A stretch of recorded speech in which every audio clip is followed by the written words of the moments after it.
네, 여러분 안녕하세요. 오늘은 이제 그 대기와 해양 첫 단원이죠. 해수를 움직이는 힘에 대해서 알아보도록 하겠습니다. 자, 해수를 움직이는 힘, 요 단어는 이제 요 다음에 있을 단원인 해류와 굉장히 밀접한 연관이 되어 있는 그런 단원이거든요. 그러니까 이제 해류의 움직임에 작용하는 힘, 뭐 이런 것들을 이제 다루는 데 있어서 굉장히 그 기본적인 내용이기 때문에 요 단어를 잘 숙지를 하셔야지 요 다음 단원인 해류 단원을 잘 이해할 수 있기 때문에 잘 따라오셔야 됩니다. 자, 그래서 이 단원에서는 이제 첫 번째로 우리가 정역학적 평형이라는 거 먼저 배울 거고, 그 다음에 해수가 움직일 때 어떤 힘이 작용을 하는지, 그 내용 두 가지를 한번 보도록 할게요. 자, 첫 번째로 해수에 작용하는 힘 첫 번째로 정역학 평형이라는 걸 먼저 볼 건데요. 자, 일단 정역학적 평형이라는 개념을 먼저 보기에 앞서서 어, 물의 상태를 한번 보도록 할게요. 자, 이렇게 바닷물이 이렇게 있으면은, 자, 보통 이 바닷물 같은 경우에는 이렇게 위쪽이나 아래쪽 방향으로의 움직임은 사실 거의 잘 없어요. 여러분들이 이제 뭐 용숭이라던가 침강 같은 그런 내용을 이제 지구가 본 시간에 배우긴 했었겠지만, 그런 경우는 사실 그렇게 많지는 않은 경우고, 그래서 보통은 이제 기본적으로 해수는 전체적으로 평균을 따지면은 이렇게 위아래 방향으로의 움직임은 거의 기대하기가 어렵습니다. 자, 그러면은 이렇게 위아래 방향으로 해수가 잘 움직이지 않는 이유가 바로 여기 나와 있는 정역학적 평형 상태를 유지하기 때문에 자, 위 방향이나 아래 방향으로 움직이지 않는데, 자, 그럼 여기서 나오는 정역학적 평형이라는 게 뭔지 한번 예를 들어 볼게요. 자, 먼저 한번 요런 예를 한번 들어볼게요. 자, 여기 이렇게 수조가 있고, 자, 칸막이가 있는 수조예요. 이렇게 칸막이가 있는 수조에 한쪽에는 물을 많이 따르고, 한쪽에는 물을 적게 따랐다라고 가정을 할게요. 자, 그러면은 여기서, 다시 말해서 이제 물의 압력이 더 큰 곳은 어딜까요? 자, 그렇죠. 왼쪽이 압력이 더 크고, 왼쪽의 압력을 P1이라고 하고, 오른쪽의 압력을 P2라고 했을 때, 왼쪽의 압력이 오른쪽의 압력보다 훨씬 더 크죠. 자, 이 상태에서 이 칸막이를 제거를 한다면은 무슨 일이 발생할까요? 칸막이를 제거하면은 물이 어디로 흐를까요? 그렇죠. 이렇게 낮은 곳으로 흐르겠죠. 이 방향으로 물이 흐르게 되면서 결국은 수면이 거의 똑같아질 거예요. 자, 이렇게 물이 흐른 방향은 어느 쪽으로 흘렸냐면 압력이 높은 곳에서 네, 낮은 곳으로 물이 흘렀죠. 자, 이거는 공기에서도 마찬가지예요. 여러분들 이게 영화 같은 거 보면은 이제 우주선에서 우주에 있는 우주선에서 갑자기 우주선에 구멍이 뚫리면은 그 우주선 안에 있는 공기들이 다 이제 우주 밖으로 빠져나가죠. 이것도 마찬가지죠. 공기의 양이 많은 곳에서 공기의 양이 적은 곳으로 가는 것은 자연적으로 굉장히 당연한 현상입니다. 자, 공기에서도 마찬가지고 이제 물도 지금 봤듯이 마찬가지인데 기본적으로 물의 양이 많은 곳에서 물의 양이 적은 곳, 다시 말해서 수압이 높은 곳에서 수압이 낮은 곳으로 흐르는 것이 이제 기본적인 자연적인 상태인데 이렇게 물이 많은 곳에서 적은 곳으로 흐르게 하는 또는 수압이 높은 곳에서 수압이 낮은 곳으로 흐르게 하는 요 힘을 이제 그때 작용하는 힘을 뭐라고 하냐면 그 힘을 수압 경도력이라고 얘기를 하거든요. 자, 그 힘을 수압 경도력이라고 얘기를 하는데 자, 그러면 일단 요 해수 같은 경우를 한번 보도록 할게요. 자, 해수는 해수 표면이 이렇게 있으면은 자, 이쪽 방향이 더 수압이 높을까요? 이쪽 방향이 더 수압이 높을까요? 그렇죠.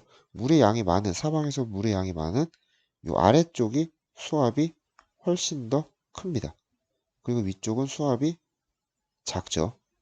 자, 그럼 아까도 얘기했듯이 기본적으로 물은 압력이 높은 곳에서 낮은 곳으로 우리가 행한다고 배웠어요. 자, 따라서 물은 기본적으로 이렇게 압력이 높은 아래쪽에서 위쪽 방향으로 작용하는 수압 경도력을 따라서 위쪽으로 흐르려고 할 거예요. 자, 그런데 실제로 물이 막 밑에 있는 물이 엄청나게 막 빠른 속도로 위로 올라가고 막 그런 일은 사실 관측되지가 않죠. 자, 그러면 어째서 물은 위로 올라가지 않느냐? 바로 중력이 작용하기 때문이죠. 자, 그래서 다시 그림을 그려보면은, 어, 위쪽 방향으로 수압 경도력이 작용을 해서 물이 위로 올라가야 될 것 같지만, 실제로는 아래 방향으로 중력이 작용을 하기 때문에 물은 결국은 위로도 올라가지 못하고 아래로도 내려가지 못한 상태에서 이렇게 가만히 있게 됩니다. 이때 이렇게 수압 경도력과 이 중력, 아래 방향으로 작용하는 중력이 정확하게 평형을 이루었던 상태를 우리가 뭐라고 부르냐면 정력학 평형 상태라고 이야기를 해요. 자, 그럼 정력학 평형이라는 개념을 이제 우리가 알았어요. 결국은 정력학적 평형이라는 거는 아까도 얘기했듯이 수압 경도력과 전향력이 평형을 이룬 상태를 이제 수압 경도력이라고 얘기를 하고, 자, 수압 경도력을 계산하는 방법은 여기 나와 있듯이 델타 P는 마이너스 로지 델타 Z라고 이제 우리가 계산을 할 수가 있는데, 여기에서 델타 P는 이제 뭐냐면 압력 변화고요. 압력 변화고, 그 다음에 로는 이제 해수의 밀도, 그 다음에 G는 중력 가속도, 그 다음에 여기 나와 있는 델타 Z는 네, 압력 변화가 나타나는 물의 수심 변화가라고 이제 여러분들이 이제 이해를 하시면 될 것 같아요. 자, 그러면 이제 요 그림을 왼쪽에 있는 그림을 가지고 이제 오른쪽의 공식을 한번 간단하게 유도를 해볼 건데 사실 이제 유도 과정을 직접 해보는 건 사실 여러분들한테 크게 중요하진 않아요. 크게 중요하진 않은데 이거 뭐 유도가 그렇게 어렵지는 않기 때문에 한번 간단히 같이 한번 보도록 할 건데요. 자, 일단 물 같은 경우는 아까도 선생님이 얘기했듯이 이제 아래로 내려갈수록 압력이 증가한다고 얘기를 했어요. 그리고 아래 방향으로 내려갈수록 해수의 깊이도 이제 증가를 하는데, 자, 그러면은 압력이라는 거는 이제 힘과 어떤 관계에 있냐면, 압력이라는 게 정의가 단위 면적에 작용하는 힘을 말하는 거거든요. 여기 단면적 A라고 나와 있죠. 자, 그래서 이걸 이제 공식으로 쓰면 어떻게 되냐? 압력이라는 거는 네, 단면적 델타 A에 작용하는 힘이라고 정의를 할 수가 있습니다. 자, 따라서 이 압력을 가지고 우리가 힘으로 표현하기 위해서는 어떻게 쓰면 되냐면 어떻게 하면 되겠죠? 압력을 이제 힘으로 표현하기 위해서는 압력에다가 델타 A를 곱해주면은 바로 힘으로 우리가 표현할 수가 있겠죠. 자, 그러면은 이제 요 그림에서 요 관계를 잘 생각을 하시고 요 그림에서 한번 요 정력학적 평형 상태를 우리가 한번 이제 유도를 해볼 건데, 자, 먼저 지금 이렇게 여기에서의 압력을 P1, 여기에서의 압력을 P2라고 할게요. 여기에서의 해수의 깊이를 Z1, 여기에서 해수의 깊이를 Z2라고 했을 때, 지금 이쪽 방향으로 갈수록 수압이 감소하고, 이쪽 방향으로 갈수록, 네, 그 수심도 감소하는 걸 우리가 알 수가 있죠. 그러면은, 요 P2에서의 압력은 P, 그 다음 P1에서 압력은 P 플러스 델타 P라고 하고, 그 다음에 해수의 깊이, Z2에서의 깊이를 Z, 그 다음에 Z1에서의 깊이를 Z 플러스 델타 Z라고 했을 때, 자, 요 수압 경도력이라는 거는 아까도 얘기했듯이 두 지점의 압력 차이 때문에 발생을 하는 거라고 했잖아요. 그죠? 그럼 결국은 요 지점에서의 압력과 요 지점에서의 압력 차이가 바로 수압 경도력이 작용하는 원인이 되는 거죠. 그래서 이 압력 차이를 계산을 해보면은 여기 나와 있는 것처럼 P 플러스 델타 P에다가 P를 빼면 되겠죠. P를 빼면 되고, 아까도 선생님이 얘기했지만 요 압력과 힘은 어떤 관계였죠? 압력이라는 거는 단위 면적당 작용하는 힘이라고 얘기를 했었죠. 자, 따라서 우리가 이 압력을 힘으로 표현하기 위해서는 네, 양변에 델타 A를 곱해주면은 바로 힘이 될 수가 있겠죠. 그죠? 자, 그래서 여기에다가 이렇게 곱해준 거에다가 델타 A를 곱해줌으로써 왼쪽 항을 네, 압력으로 표현되어 있는 왼쪽 항을 힘으로 바꿔줄 수가 있고, 그다음에 오른쪽 항은 뭐죠? 네, 아래 방향으로 작용하는 중력이죠. 힘의 방향이 반대이기 때문에 여기 지금 현재 마이너스를 붙였습니다. 자, 그래서 식을 정리하면은 이제 이렇게 정리가 되는데, 자, 여기서 갑자기 밀도로 바뀌었잖아요. 요거는 간단하죠. 요거를 왼쪽으로 넘기면은 오른쪽 항이 어떻게 되죠? 델타 A분의 mg가 되겠죠. 자, 로는 밀도라고 얘기했죠. 로는 밀도, 다시 말해서 부피분의 질량이죠. 자, 그럼 여기서 부피는 요 네모 상자 안에 면적, 밀도를 나타냈을 때를 지금 보는 거라서 요 네모 상자의 부피는 우리가 이제 쉽게 계산할 수가 있겠죠. 어떻게 계산하면 되죠? 예, 높이 델타 Z, 그 다음에 요 단면적 델타 A. 그러면은 부피는 델타 A 곱하기 델타 Z가 되겠죠. 자, 그럼 여기다 요걸 집어넣으면은 네, 델타 A 곱하기 델타 Z분의 M 이라고 쓸 수가 있습니다. 자, 그러면은 이제 요 로는 델타 A분의 델타 Z, 되니까 여기 보시면은 델타 A분의 M이 있죠. 여기도 델타 A분의 M이 있어요. 자, 그래서 델타 A분의 M으로 식을 다시 쓰면은 로 곱하기 델타 Z 이꼴 델타 A분의 M이라고 쓸 수가 있죠. 자, 그래서 요거를 여기에다 집어넣으면은 여기에다 집어넣으면 어떻게 되겠죠? 로 곱하기 델타 Z 곱하기 G라고 쓸 수가 있겠죠. 그죠? 자, 그래서 오른쪽처럼 이렇게 바뀔 수가 있었던 거죠. 자, 정리가 됐겠죠? 그 다음에 이제 왼쪽 항은 보시면 간단하죠. P와 P가 지워지죠? 바로 마이너스니까 지워지면은 결과적으로 델타 P는 마이너스 로지 델타 Z라고 식을 정리할 수가 있습니다. 자, 근데 정력각적 평형에서 이 식을 여러분들이 잘 째려보면은 이제 어떤 거를 우리가 알 수 있냐면, 델타 Z가 있는 곳과 델타 P가 있는 곳의 부호가 서로 반대예요. 이게 지금 왜 반대냐면, 이제 대기 같은 경우에 한번 적용을 해볼게요. 자, 대기 같은 경우에 우리가 이제 다음 단원에서 대기를 배우는데, 요 대기 같은 경우는 이제 여기가 지면이라고 가정을 하고 여기가 이제 우주 꼭대기라고, 그러니까 지구 꼭대기, 요 위로 이제 우주라고 가정을 할게요. 자, 그러면은 지면에서의 압력은 P라고 하고 우주 꼭대기 여기에서는 압력이 있을까요, 없을까요? 그렇죠. 공기가 없기 때문에 여기서 압력이 0이에요. 그러니까 이 대기 같은 경우에는 이렇게 위로 올라갈수록 고도가 높아질수록 압력이 감소하는 형태를 취하고 있어요. 그래서 사실 이제 대기나 이제 뭐 다른 천체, 그러니까 뭐 별 같은 경우에는 거기에다 정력학적 평형 방정식을 적용할 경우에는 이렇게 온도, 고도가 증가하는 방향으로 압력은 오히려 감소하기 때문에 마이너스를 붙이게 돼 있거든요. 그래서 지금 보시면 알겠지만 고도도 증가하는데 압력은 감소한다. 그렇기 때문에 마이너스를 붙여야 정상인데 이 해양의 경우에는 좀 상황이 달라요. 해양의 경우에는 보시면은 요 방향으로 수심이 증가하는데 같은 방향으로 압력도 증가하죠. 그러니까 수심이 증가하는 방향과 압력이 증가하는 방향이 같기 때문에 굳이 해양의 경우에는 사실 마이너스를 붙일 필요가 없습니다. 자, 따라서 그냥 어떻게 쓰셔도 되냐면 델타 P는 로G 델타 Z라고 쓰셔도 전혀 관계가 없어요. 아시겠죠? 자, 그 다음에 이제 요거 같은 게 델타 P는 로지 델타 Z라는 형태의 요 식을 델타 P는 로지 델타 Z라는 요식을 이제 미분 형태로 표현하면은 이렇게 쓸 수가 있겠죠? dP는 로지 DZ라고 미분 형태로 쓸 수가 있고 요 I를 이제 적분을 하면 어떻게 될까요? 예를 들어서 여기 이렇게 기둥을 다시 그릴게요. 기둥 그리면은 자, 여기가 압력을 0, 여기 압력을 P라고 하고 여기에 수심을 0, 여기 수심을 Z라고 했을 때 네, 0부터 P까지 dP는 로지 같은 방향이죠. 0부터 Z까지 DZ라고 쓰면은 요건 이제 그 간단한 정적분이죠.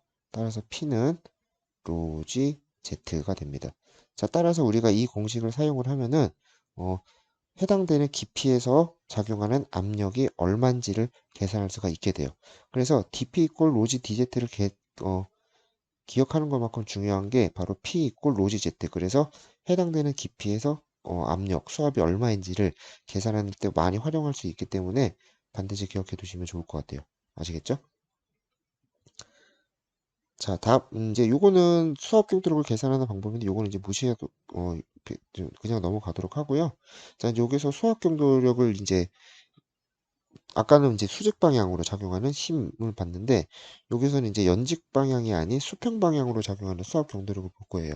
그래서 실질적으로 해수의 흐름이 발생하는 이유가 뭔지를 한번 이제 자세하게 보도록 할 건데 두 가지 상황을 보도록 할 거예요. 지금 왼쪽 상황 같은 경우는 전체적인 해수의 밀도가 로로 일정한 상태이고 오른쪽 상황은 해수 밀도가 일정하지 않습니다.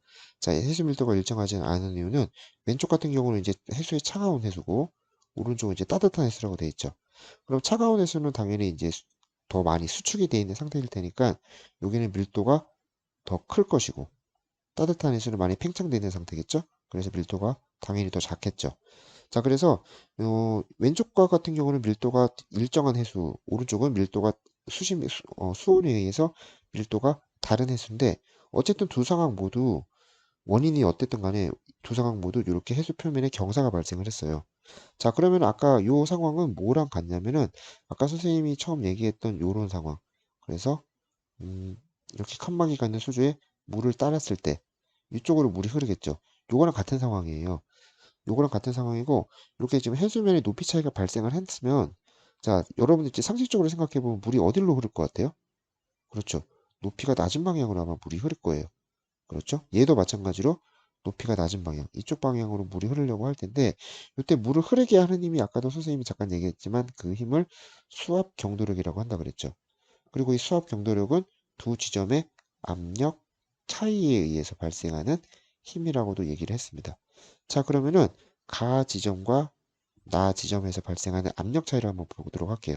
자, 아까 압력을 계산하는 방식, 정력학적 평형 방정식, dp는 로 곱하기 g 곱하기 z라고 얘기를 했었죠. 그러면은 가 지점이 받는 압력은 얼마가 되겠어요? p 가라고 할게요. 그거를 p 가라고 했을 때 가 지점이 받는 압력 차이는 압력은 밀도는 로죠. 그 다음에 중력 가속도는 g겠죠. 그죠? 그 다음에 고도는 여기까지 수심은 얼마죠? 네, 여기 나와 있죠? Z죠. 자, 따라서 P는 가지음에서 압력 P는 로 곱하기 G 곱하기 Z. 네, 이렇게 쓸 수가 있겠죠. 자, 다음 두 번째. 이 나지점에서 작용하는 압력을 P2라고 했을 때 나지점에서 작용하는 압력은 똑같이 로 곱하기 G를 한 다음에 이번에는 고도가 어디까지죠? 아니, 수심이 델타 Z가 추가가 되죠. 그래서 Z 플러스 델타 Z라고 쓸 수가 있습니다. 자, 그러면 두 지점의 압력 차이는 이제 P2에서 P1을 빼면 되겠죠? 자, P2는 로 G Z 플러스 델타 Z 마이너스 로 G Z. 그러면 여기서 로 G Z, 로 G Z가 다 지워지죠? 따라서 남는 델타 P는 바로 이렇게 되겠죠. 로 곱하기 G 곱하기 델타 Z가 됩니다. 자, 결국 자, 이제 지금 델타 P는 로 곱하기 G 곱하기 델타 Z라고 계산을 했고요. 계산을 했고, 그러면은 이제 저 아까도 얘기했지만 압력이라는 거는 단위 면적당 작용하는 힘이라고 선생님이 지금 계속 얘기를 했어요. 자, 따라서 우리가 압력에서 힘을 이제 계산을 하려면은 압력항에다가 델타 A를 곱해주면 바로 힘이 된다라고 얘기를 했었죠. 자, 그러면은 지금 아까 이 공식에서 델타 P는 네, 로 곱하기 G 곱하기 델타 Z가 됐잖아요. 그러면 여기에다가 마찬가지로 힘을 곱해주면 그러니까 단위 면적을 곱해준다라면은 그 단위 거기 바로 이제 힘이 되는데 여기도 또 이제 한 가지 또 볼 게 뭐냐면은 요 가에서 나까지의 거리예요. 지금 가에서 나까지 거리가 델타 x로 현재 주어져 있죠. 델타 x로 현재 주어져 있고 자, 그러면은 여기 나와 있는 델타 x를 가지고 우리가 요 밀도를 표현할 수가 있는데요. 자, 여기서 굳이 밀도를 다시 또 델타 x를 이용해서 표현하려는 이유가 뭐냐면은 여기 나와 있는 요 로를 다른 형태로 변형하기 위해서예요.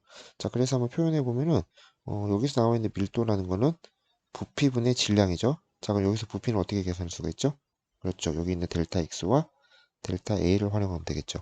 그래서 델타 x에다가 곱하기 델타 a를 곱해주고 네, 그 다음 요거를 질량에 대해서 나눠주면은 요게 바로 이제 밀도가 되겠죠. 자, 그러면 요 밀도를 이제 여기에다 적용을 할 건데 아까도 선생님이 얘기했지만 압력은 단위 면적당 작용하는 힘이죠. 자, 따라서 힘은 압력에다가 단위 면적을 곱해주는 건데 지금 여기 같은 경우는 수학 경도력이 이쪽 방향이기 때문에 단위 면적이라 하면 바로 델타 A가 되겠죠. 그죠? 이쪽 방향으로 작용하는 수평 방향의 압력 차이를 우리가 보는 거기 때문에 자, 압력에 작용하는 방향 면적은 델타 A가 되겠죠. 자, 그럼 이제 요거를 이제 적용해서 요 식에다가 네, 델타 A를 곱해주면은 그게 이제 압력을 힘으로 바꿔줄 수 있는 그런 과정이 되겠죠. 자, 그 다음에 아까 적용했던 요 로를 여기다가 집어넣어 보겠습니다. 자, 그러면 어떻게 되겠죠? 델타 X분의 곱하기 델타 A분의 M 곱하기 G 곱하기 델타 Z 곱하기 델타 A. 여기서 델타 E, 델타 A는 네, 약분되죠? 자, 그 다음에 이제 아이고 죄송합니다. 자, 그 다음에 이걸 좀 확대해서 쓸게요. 그럼 여기다 요 밑에다 계속 쓰고 나갈게요. 그러면 이제 요 식을 정리를 하면은 여기다 쓰겠습니다. 식을 정리를 하면 어떻게 되겠죠? 델타 x분의 델타 z 곱하기 g 곱하기 m이 되겠죠. 그죠? 자, 지금 우리는 여기서 단위 질량당 작용하는 힘을 볼 거예요. 그래서 요 m을 n분의 1로 나눠주면 결국 이제 우리가 알고자 하는 힘은 g 곱하기 델타 x분의 델타 z가 되는 겁니다. 자, 그래서 이게 굉장히 중요한 공식이에요. 공식이니까 여러분들 반드시 좀 알아두셔야 되는데, 이 공식의 의미를 한번 잘 우리가 이제 눈여겨볼 필요가 있어요. 자, 보면은, 자, 요 작용하는 힘, 수압 경도력은 뭐에 의해서 작용하는 거냐? 바로 x 방향으로 나타나는 델타 z의 변화에 의해서 나타난다는 의미를 가지고 있겠죠. 자, 그러면은 여기서 요 델타 x에 대해서 델타 z의 값이 더 크면 클수록 당연히 어떻게 되는 거예요? 이 경사가 이렇게 더 커지는 거죠. 경사가 커지면 커질수록 당연히 수압 경도력은 증가하게 되어 있습니다. 무슨 말인지 알겠죠? 자, 그다음에 다음으로 두 번째로 볼 거는 뭐냐면 이렇게 밀도가 다른 해수예요. 그러니까 얘 같은 경우는 이제 어떤 바람이나 이런 원인에 의해서 이렇게 압력 표면에 경사가 발생을 했다면 요 아이 같은 경우는 이제 압력 바람에 의한 변화라기보다는 이렇게 해수의 온도 차이에 의한 변화라고 생각을 하시면 될 것 같아요. 그래서 여기 같은 경우는 이제 아까도 얘기했지만 해수가 차가워서 수축한 상태. 여기는 해수가 따뜻해서 팽창한 상태인데, 자, 요 경우 같은 경우는 이제 요 아이 같은 경우는 가와 나에서 압력이 달랐잖아요. 그래서 압력 차이가 발생을 했는데, 요거 같은 경우는 상황이 좀 달라요. 요 지점과 요 지점에서 바닥에서의 압력은 동일합니다. 바닥에서 압력은 같아요. 다만 요 압력이 점점 이제 여기 보면 등수압면이라고 나와 있잖아요. 요 등수압면이 이제 압력이 같은 지점인데, 자, 해수 표면에서는 당연히 이쪽보다 압력이 더 크겠죠. 그죠? 그래서 이쪽 방향으로 힘이 작용을 하는데, 그래서 이렇게 수압이 같은 곳을 연결한 선을 이제 등수압면이라고 하는데, 이 그림을 보시면 알겠지만, 이 등수압면의 그 기울기가 깊이 내려갔으면 내려갈수록 점점 완만해지다가 거의 해저 바닥이 오면은 거의 같아져요. 이런 경향을 보이고 있습니다. 그래서 이런 아이들 같은 경우에는 이제 표면에서는 수압 경도력이 굉장히 크게 작용을 하다가 아래 방향으로 내려갈수록 점점 수압 경도력이 작아지면서 여기 이 해저 바닥에서는 거의 이제 수압 경도력이 0이기 때문에, 왜냐하면 압력이 똑같죠. 압력이 똑같아서 수압 경도력이 0이기 때문에 여기에서는 거의 이제 흐름을 기대하기가 어려운 상태가 된다라고 이제 이해하시면 될 것 같아요. 어쨌든 간에 뭐 이렇게 뭐 바람이라든가 이런 요소로 밀도가 일정한 상태에서 해수면에 경사가 발생한 상황이건, 이렇게 수온에 의해서 경사가 발생을 한 상황이건, 어쨌든 해수는 이렇게 수압이 낮은 방향으로 이동을 하게 되어 있는데, 결론적으로 한번 요 그림을 볼게요. 요 그림을 보면은 이렇게 가운데가 볼록 튀어 올라왔죠? 그럼 해수는 아까도 얘기했지만 수압 경도력은 이쪽 방향으로 작용을 하겠죠. 그러면 위에서 보면 어떤 모습일까요? 그렇죠. 이렇게 사방으로 퍼지는 형태가 아마 될 거라고 여러분들이 이해하시면 될 것 같아요. 아시겠죠? 자, 그 다음에 이제 다음으로 볼 힘은 전향력입니다. 자, 전향력인데, 전향력은 지금 선생님이 디테일하게 원리를 설명하지 않고, 요거는 나중에 이제 따로 영상을 찍어 올릴게요. 전향력만 이해할 수 있는 영상을 찍어 올릴 건데, 그래서 여기에서는 일단 전향력의 어떤 결과만 이제 우리가 놓고 볼 건데요. 전향력 같은 경우는 이제 어떻게 보면 일종의 관성이에요. 실제로는 어, 우리가 알 수 없는 가상의 힘인데, 그러니까 이제 그 지구 안에서는 느끼지 못하지만 지구 밖에서 봤을 때는 볼 수 있는 그런 힘이라고 여러분들이 생각을 하면 되는데, 운동하는 물체가 이렇게 북방구에서 이쪽 방향으로 운동을 하면은 운동 방향의 오른쪽 직각 방향으로 작용하는 힘이 전향력입니다. 그래서 어, 운- 이 운동하는 물체를 오른쪽 직각 방향으로 꺾어주려고 하다 보니 결국은 이렇게 물체는 이렇게 꺾여서 움직이게 되죠. 반대로 이렇게 내려가는 물체는 어떻게 될까요? 운동 방향의 오른쪽 직각 방향이니까 이쪽 방향이겠죠. 그래서 이 방향으로 이렇게 가게 됩니다. 이게 전향력이고요. 전향력 공식은 지금 여기도 나와 있어요. EV 오메가 사인 세타. 여기서 오메가는 지구 자전각 속도죠. 그래서 지구가 하루에 360도를 회전하죠. 그래서 여기 지구 자전거가 될 것이고, 세타는 여기서 지구의 해당 지역의 위도가 됩니다. 그래서 이렇게 전향력을 쓰고요. 전향력 공식을 잘 보시면 알겠지만 일단 고위도일수록 사인 세타 값이 증가하잖아요. 그래서 고위도일수록 전향력의 크기가 어떻게 되죠? 고위도일수록 전향력의 크기가 네, 증가한다고 우리가 볼 수가 있겠죠. 그 다음에 또 우리가 볼 수 있는 게 뭐냐면 바로 V예요. 이 V가 이제 물체의 운동 속도인데 전향력은 2V 오메가 사인 세타. 다시 말해서 속도가 빠를수록 전향력도 네, 증가하게 되어 있습니다. 그래서 그러니까 위도에 따라서 전향력이 증가하고 그다음에 속도에 따라서 전향력이 증가한다는 사실 굉장히 중요한 내용이니까 여러분들 반드시 기억해 두시고요. 여기에서 여러분들이 좀 눈여겨볼 게 있는데 바로 뭐냐면 이 오메가 사인 세타예요. 자, 이 오메가 사인 세타인데 요거는 그 각 지구의 각 지점에서 해당 위도에서 지구의 회전 성분을 나타내는 요소거든요. 굉장히 중요한 요소, 물리적인 요소라서 얘를 따로 F로 치환해서 표현을 합니다. 요거를 뭐라고 하냐면 여기도 써있지만 코리올리 파라미터라고 하거든요. 코리올리 파라미터라고 하고 그래서 요 코리올리 파라미터 F로 치환을 하면은 전향력은 훨씬 간단한 공식을 쓸 수가 있죠. 바로 F 곱하기 V로 이렇게 간단하게 쓸 수가 있다는 거 반드시 좀 기억을 해 두시고요. 자, 전향력 유도는 네, 따로 하진 않을게요. 따로 하진 않으니까 이건 바로 넘어가고 자, 다음으로 볼 게 이제 해류입니다.